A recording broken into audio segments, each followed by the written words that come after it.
Investment accounts के fourth lecture में आज का टॉपिक है इन्वेस्टमेंट इन इक्विटी शेयर्स। जैसा कि आप लोग पहले एक टॉपिक पढ़ चुके हैं, investment in fixed income securities, और अब पढ़ रहे हैं इन्वेस्टमेंट इन वेरिएबल इनकम सिक्योरिटीज़। दोनों में डिफरेंस ये रहता है कि इक्विटी शेयर्स पे मिलने वाला डिविडेंड कभी फिक्स नहीं होता, ना टाइम फिक्स होता, ना डेट फिक्स होती, ना रेट फिक्स होता। और तीन बातें मैं न्यूमेरिकल प्रॉब्लम का 5th वीडियो बनाऊंगा, उससे पहले 4th वीडियो में मैं आप लोगों को तीन बातें बताने जा रहा हूं। अगर उन तीन बातों का अगर आप ध्यान रखेंगे तो आपको इक्विटी शेयर्स की इन्वेस्टमेंट पर जो अकाउंट बनते हैं उनमें कोई भी प्रॉब्लम नहीं आएगी। स्टार्ट कर रहा हूं। फर्स्ट पॉइंट जो आपको ध्यान रखना है वो है treatment of bonus shares. Treatment of bonus shares, आपको एक नयापन ये मिलेगा कि बोनस शेयर्स का क्या करें। आपको बताया होगा कि कंपनी ने इतने बोनस शेयर दिए, तो आप लोगों को ध्यान होगा कि जो शेयर होल्डर को जो बोनस शेयर मिलते हैं वो मिलते हैं free of cost. Free of cost. Company ने जो पिछले सालों में प्रॉफिट्स कमाए होते हैं उनका कैपिटलाइजेशन करने के लिए वो पुराने एग्जिस्टिंग शेयर होल्डर्स को जो शेयर फ्री में दिए जाते हैं उनको बोलते हैं बोनस शेयर्स। ठीक है। और उसके बाद फ्री ऑफ कॉस्ट मिलते हैं तो अमाउंट कॉलम में यहाँ नील लिखा जाएगा। ठीक है। एक दूसरी बात यह है कि जब आप इन्वेस्टमेंट अकाउंट बनाएंगे तो अमाउंट कॉलम में नील लिखा जाएगा। ये फ्री में मिलते हैं। इसमें शेयर्स तो बढ़ जाते हैं, शेयर होल्डिंग बढ़ जाती है, लेकिन कॉस्ट नहीं बढ़ती। तो आपको थोड़ा चाइल्डिश लगेगा मुझे भी कहना, लेकिन अगर 20 मार्क्स का क्वेश्चन का सवाल होता है तो मुझे ऐसी बातें समझानी पड़ती हैं कि अमाउंट कॉलम में नील आएगा। और दूसरी बात आ जाती है treatment of right shares. Treatment of right shares. Right shares,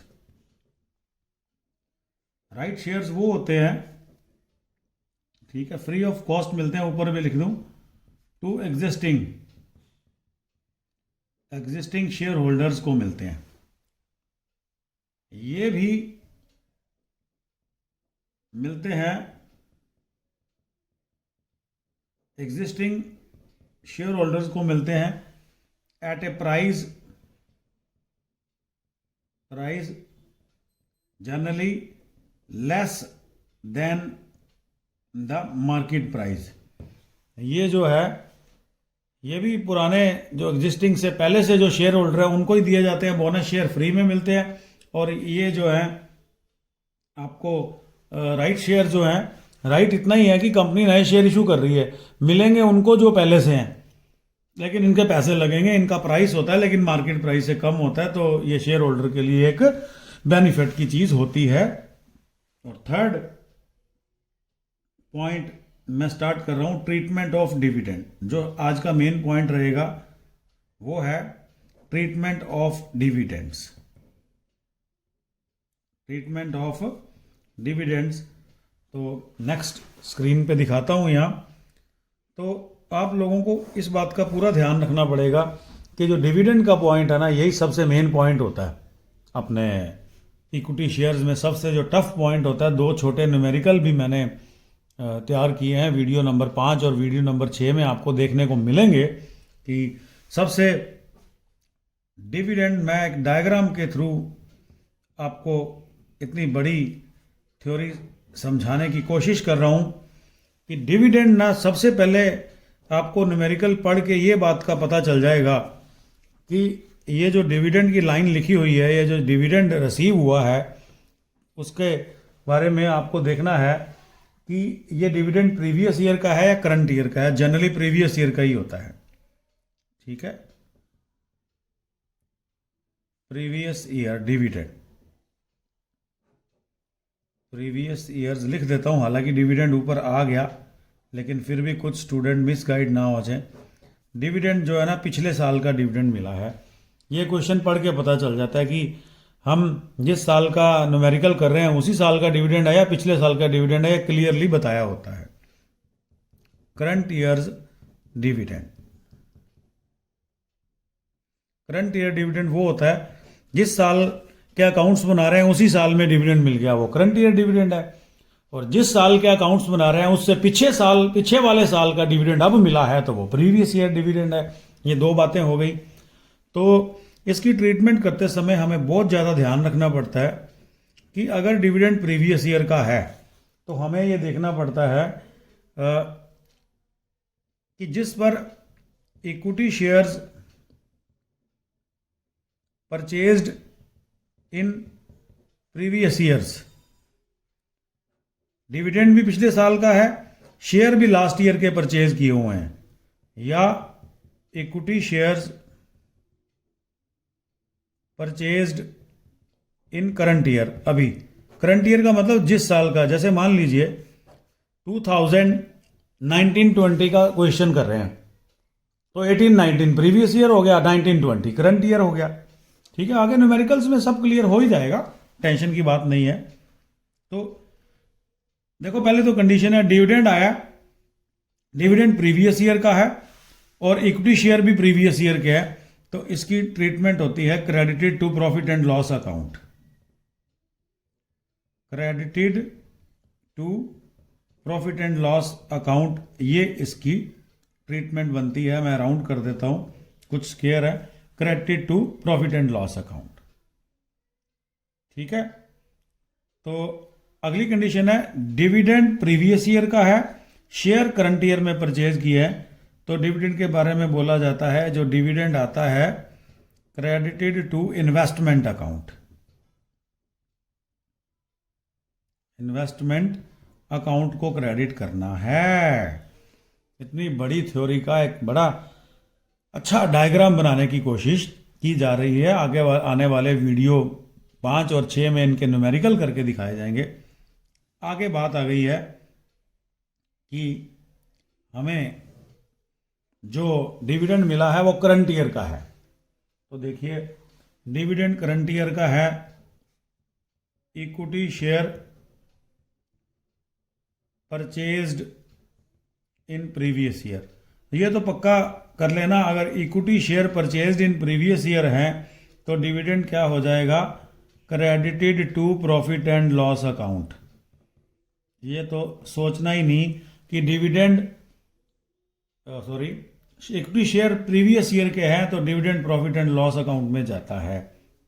और दूसरी बात, अगर डिविडेंड करंट ईयर का है, इक्विटी शेयर परचेज्ड इन करंट ईयर है,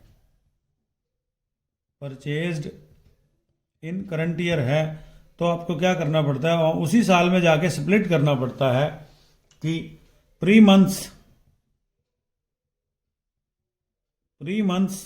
और पोस्ट मंथ्स आपको देखना पड़ता है। जैसे मान लीजिए 2019-20 का डिविडेंड 2019-20 में आ गया और हमने शेयर जो है ना करंट ईयर में परचेज किया है, तो मान लीजिए डिविडेंड पूरे साल का आया, शेयर हमने परचेज किए हैं 1 अप्रैल को, तो 3 महीने तो बीत चुके थे। तो कुल मिला के मालिक बनने से पहले का जो डिविडेंड आता है ना, करंट ईयर का डिविडेंड करंट ईयर में हमें मिल गया, ठीक है। मालिक बनने के बाद का जो पोस्ट डिविडेंड होता है ना, वो तो प्रॉफिट एंड लॉस अकाउंट में जाता है, ठीक है। और मालिक बनने से पहले का डिविडेंड होता है भी हम मालिक, शेयर खरीदना मतलब शेयर का मालिक बनना, तो वो जो है इन्वेस्टमेंट अकाउंट में जाता है। तो आने वाले जो न्यूमेरिकल क्वेश्चंस हैं उनमें बताया जाएगा। तो टोटल कंडीशन कितनी बनी, डिविडेंड आया, ठीक है, डिविडेंड आया और डिविडेंड प्रीवियस ईयर का था, हमारे शेयर्स भी प्रीवियस ईयर के थे, तो डिविडेंड पीएल अकाउंट में ट्रांसफर होगा। डिविडेंड आया और डिविडेंड प्रीवियस ईयर का था, हमने शेयर्स करंट ईयर में लिए, तो जो डिविडेंड है इन्वेस्टमेंट अकाउंट में जाएगा। ये तो बहुत ही ईजी है। नेक्स्ट है कि करंट ईयर का डिविडेंड करंट ईयर में ही मिल गया, इंटरम डिविडेंड वगैरह मिलते रहते हैं, तो करंट ईयर का डिविडेंड करंट ईयर में ही मिल गया।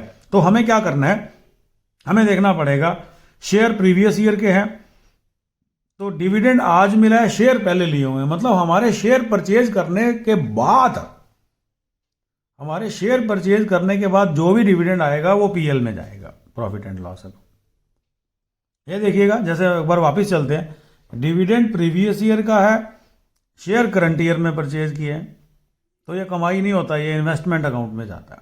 कंसेप्ट यही है, लाइट एक ही चल रही है, हमारे मालिक बनने से पहले का डिविडेंड मालिक बनने के बाद मिल रहा है तो इन्वेस्टमेंट अकाउंट में जाएगा, और हमारे मालिक बनने के बाद का डिविडेंड पीएल में जाएगा, बस सीधी सी बात है। तो इसलिए मैंने यहीं से ये कंसेप्ट बनाया कि डिविडेंड मिला, डिविडेंड प्रीवियस ईयर का था, मालिक भी पहले से है, पीएल में जाएगा।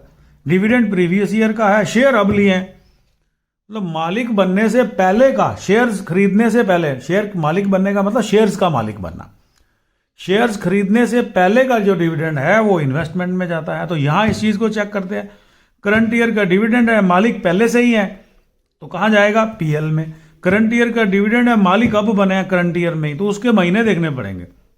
जैसे मैंने कहा 1 अप्रैल को शेयर लिए हैं, तो 1 अप्रैल को शेयर लेने के बाद जो डिविडेंड बनता है हिस्सा वो पीएल में जाएगा। 1 अप्रैल से पहले जो है, मान लीजिए, या 1 अप्रैल, ये साल चलते हैं, मैं अप्रैल का एग्जांपल मैंने गलत दे दिया, 1 अप्रैल को तो स्टार्ट होता है, नई एग्जांपल ले लेते हैं, हम मालिक 1 जुलाई को बने हैं, साल 1 अप्रैल को शुरू हो जाता है, तो अप्रैल मई जून का तो जो डिविडेंड हो गया वो प्री डिविडेंड हो गया, वो इन्वेस्टमेंट में जाएगा। वैसे क्वेश्चन नंबर 9 जो है ना वो इस पे चलेगा। तो मिलते हैं लेक्चर नंबर 5 में एक न्यूमेरिकल प्रॉब्लम के साथ। Thank you.